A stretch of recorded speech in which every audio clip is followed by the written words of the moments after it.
There exists a vision,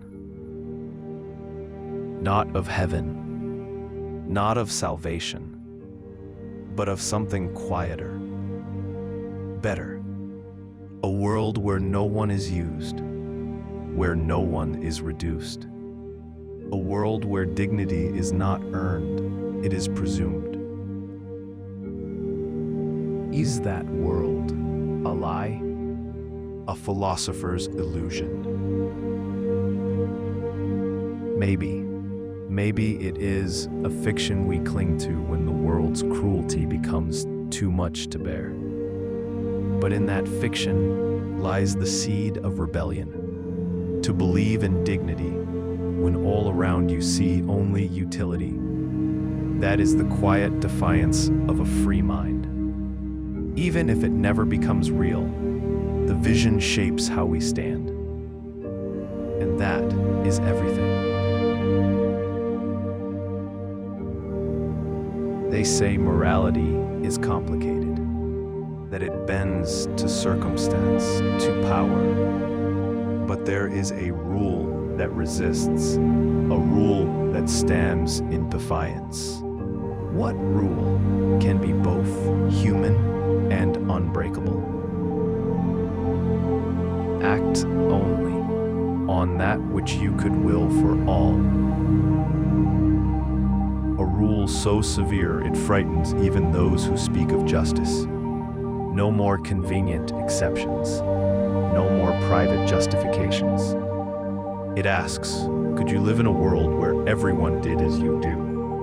Most of us would rather not ask, because the moment you do, your illusions of specialness dissolve, and you stand exposed to your own conscience.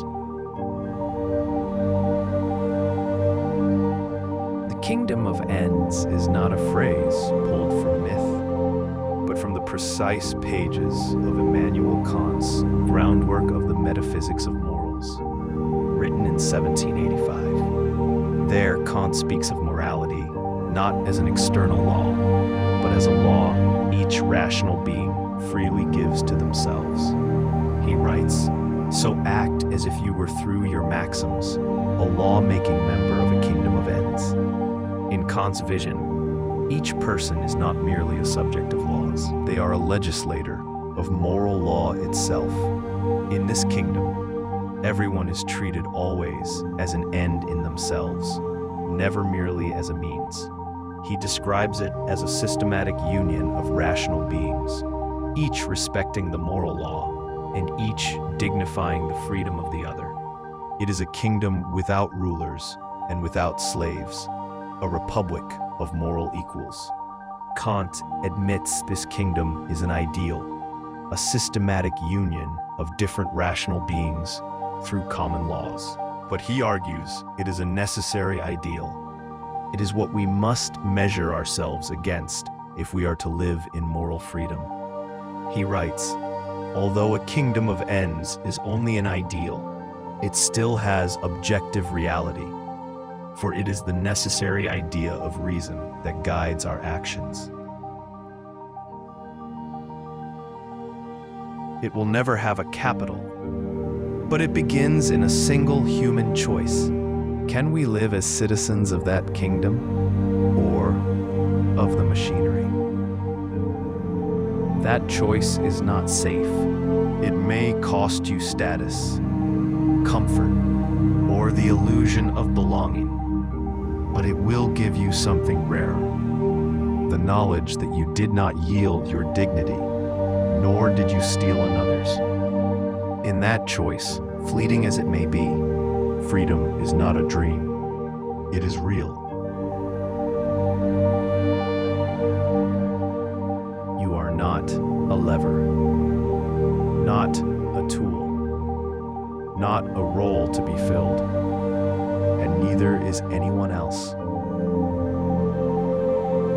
What does it mean to treat another, not as a step, but as an end? It means to see them as a mystery, a question you will never answer. It means you do not get to decide their purpose or twist their choices to suit your goals. It means rejecting the comfort of seeing them as obstacles or instruments. In a world that worships results, it is almost treasonous to live this way. But it is the only way that does not turn your soul to ash. Imagine a kingdom with no throne, no borders, no masters. Kingdom of quiet law and equal dignity. Does such a place exist? Or is it just another story we tell ourselves? It doesn't exist in history books or in any flag's shadow, but it flickers to life in every act that refuses to bend the other to your will. It is born each time you choose principle over advantage. When you stand alone and say, "I will not exploit," even when no one is watching. And that is what makes it dangerous, because it is the one kingdom that has no king and no army, yet it cannot be conquered.